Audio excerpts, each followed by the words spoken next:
আজকে আমরা মধ্য ও দক্ষিণ আমেরিকা মধ্য এবং দক্ষিণ আমেরিকার যে আদি ধর্ম অর্থাৎ প্রাচীন বা সনাতন ধর্ম সেটা নিয়ে আলোচনা করব।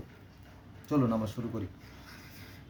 ইটালির ভাগ্য অন্বেষী যুবক ক্রিস্টোফার কলম্বাস যখন স্পেনের রাজা ফার্ডিন্যান্ড ও রানী ইসাবেলার বিশেষ অনুকূল্যে ভারতবর্ষ গমনে জলপথ আবিষ্কার করেন, এটা হচ্ছে আপনার 1492 সালের কথা, 2 আগস্ট। তো স্পেনের পালোস নৌবন্দর থেকে মূল জাহাজ সান্টা মারিয়া ও অপর দুটি ছোট্ট জাহাজ নিন্টা ও পিন্টা নিয়ে যাত্রা শুরু করেন। তখন কে জানতো যে অদৃষ্ট তাকে তখনকার পৃথিবীর অনাবিষ্কৃত ভারতের পথে নৌপথে আবিষ্কারের চেয়ে বড় এক অজানা পৃথিবী অর্থাৎ নতুন মহাদেশ আবিষ্কারের পথে নিয়ে যাচ্ছে। আমার সাথে থাকুন, আপনারা ভালো লাগবে। কলম্বাস 83 জন নাবিকের 3টি জাহাজ বহর নিয়ে যখন আটলান্টিকের বিশাল জলরাশি অতিক্রমের কোনো কুল কেনারা করতে পারছিল না, তখন তার সহযোগী নাবিকগণ বিক্ষুব্ধ হয়ে তার উপর চড়াও হওয়ার উপক্রম হলে আর মাত্র 3 দিনের সময় যে কলম্বাস বলেছিলেন এই সময়ের মধ্যে গন্তব্যে পৌঁছতে না পারলে তিনি অভিযান ক্ষান্ত করে দিয়ে জাহাজের গতি স্পেনের দিকে ফিরিয়ে নেবেন। মানে দীর্ঘদিন সমুদ্রপথ পাড়ি দেওয়ার ফলে তার দ্বারা সহযোগী ছিল, তারা বিরক্ত হয়ে গেল যে আমাদেরকে এইভাবে মারার জন্য আনছে, এই সীমা রেখা যদি আমরা না পাই তো আমরা নিশ্চিত মারা যাব। তো তারা যখন ক্ষিপ্ত হয়ে যায় তখন কলম্বাস বলে যে একটু ধৈর্য ধরো প্লিজ, একটু ধৈর্য ধরো, 3 দিন মধ্যে যদি আমরা না পাই যদি স্থল ভাগের ঠিকানা বা তাহলে আমরা আবার ফিরে যাব, এরকম তো বিষয়টা। কি আশ্চর্য অবাক কাণ্ড! বেঁধে দেওয়া সময়ের মধ্যেই কলম্বাস টিয়েরা টিয়েরা মানে এটার হচ্ছে ভাষা টিয়েরা TIERRA টিয়ারা টিয়ারা অর্থাৎ ভূমি ভূমি ভূমি ভূমি করে উল্লাস করলেন, চিৎকার করা শুরু করে দিলেন। তার অভিযাত্রার সাফল্য ঘোষণা করেন। দিনটি ছিল 12ই অক্টোবর 1492 খ্রিস্টাব্দ।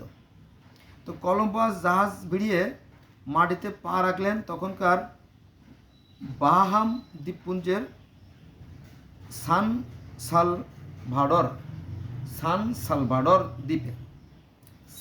সালভাডর দ্বীপে তিনি নামলেন। দ্বীপভূমির নাম কলম্বাসেরই দেয়া। নতুন মাটিতে যে জনগোষ্ঠীর মানুষেরা তাদের অভ্যর্থনা জানায় তার নাম ছিল আরওয়াক ইন্ডিয়ান।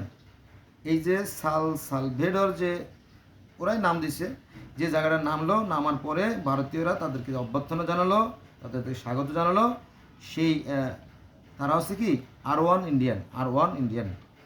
অবশ্য ইন্ডোস তথা ইন্ডিয়ান নামটি কলম্বাসের দেয়া। এই যে জায়গাটির নাম এবং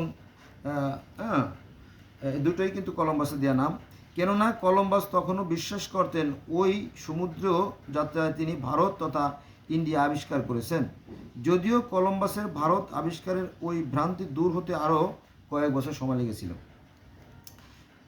কলম্বাস তার আবিষ্কারের প্রথম অভিজ্ঞতার বর্ণনায় লিখেছিলেন, সুঠাম দেহ ও সুন্দর মুখাবয়বে নগ্ন মানুষকে দেখতে পায়।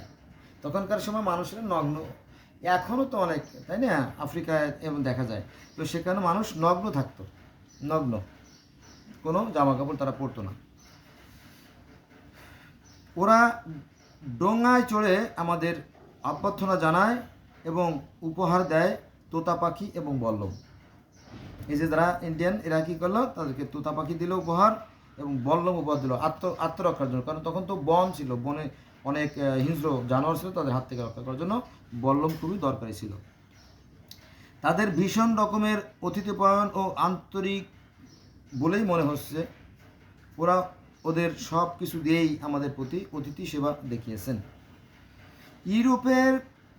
ইউরোপীয়দের পৌঁছার পূর্বেই নতুন দুনিয়া বলে পরিচিত এখনকার আমেরিকা মহাদেশদ্বয়ে যে মানব বসতি গড়ে উঠেছিল তারা সেই ভূমিতে গিয়ে পৌঁছেছিল।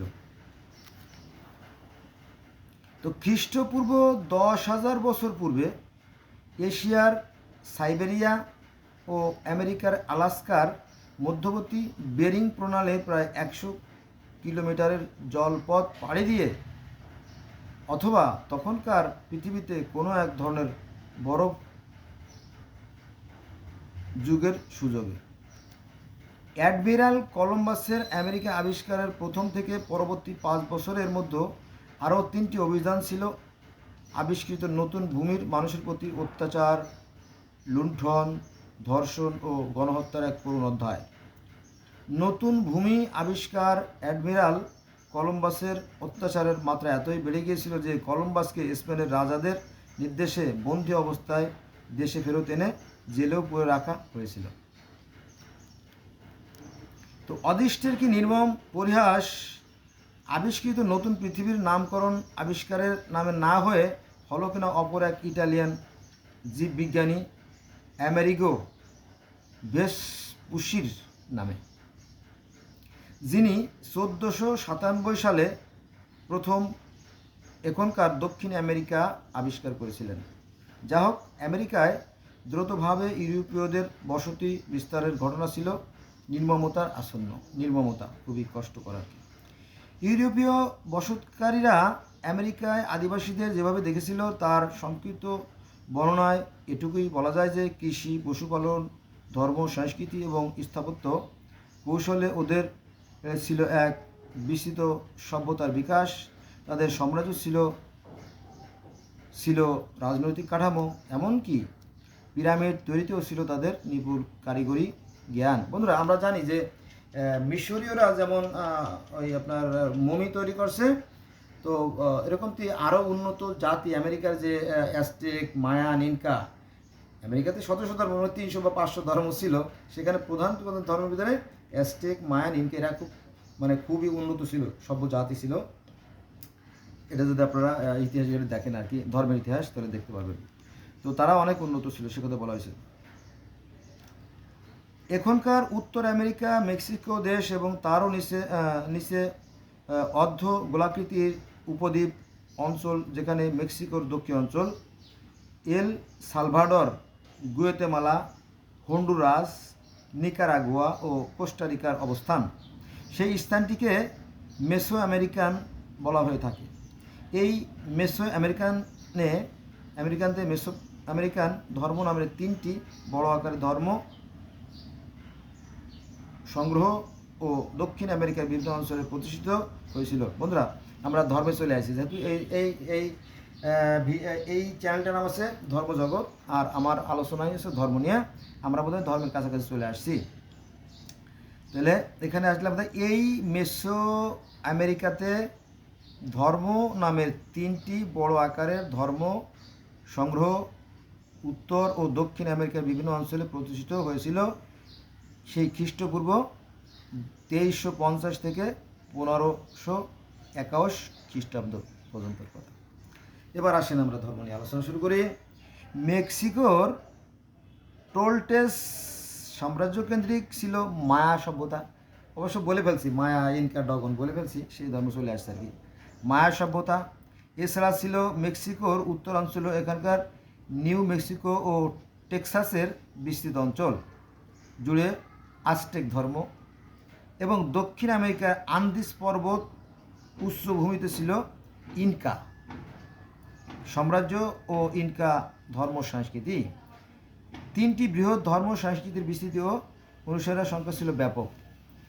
যেহেতু এই 3টে ধর্মের যে সংখ্যা, এটা ছিল ব্যাপক, প্রচুর লোক এই 3টে ধর্ম ছিল। যেমন মনে করেন যে বর্তমান পৃথিবীতে 4300 ধর্ম আছে, কিন্তু অনেকেই জানে না। আমাদের বাংলাদেশে আপনার ওই বান্দরবন, খাগড়াছড়ি, গারো, হাজং, মগ, কুমি, টিপরা মিলে প্রায় ছোটো বড় আর 50টা ধর্ম আছে। মানুষ জানে না, মনে করে সবাই মুসলমান। ওরকম তো পৃথিবীতে প্রায় 4300 ধর্ম আছে। তার মধ্যে প্রাধান্য বিস্তার করছে 5টা ধর্ম। একটা আছে খ্রিস্টান, মুসলমান, হিন্দু, ইহুদি আর বৌদ্ধ, এটা। কিন্তু আরও ধর্মগুলো রয়ে গেছে, সেটা অনেকেই জানে না। এই হলো ছিল আজকের আলোচনা। তো সেখানে আমরা দেখতে পাই যে প্রধান তিনটে ধর্ম। তো এই তিনটে ধর্ম আমি আপনাদেরকে আলাদা আলাদাভাবে আলোচনা করে শোনাবো অন্য ভিডিওতে। আজকে এই পর্যন্ত সব ভালো থাকবেন।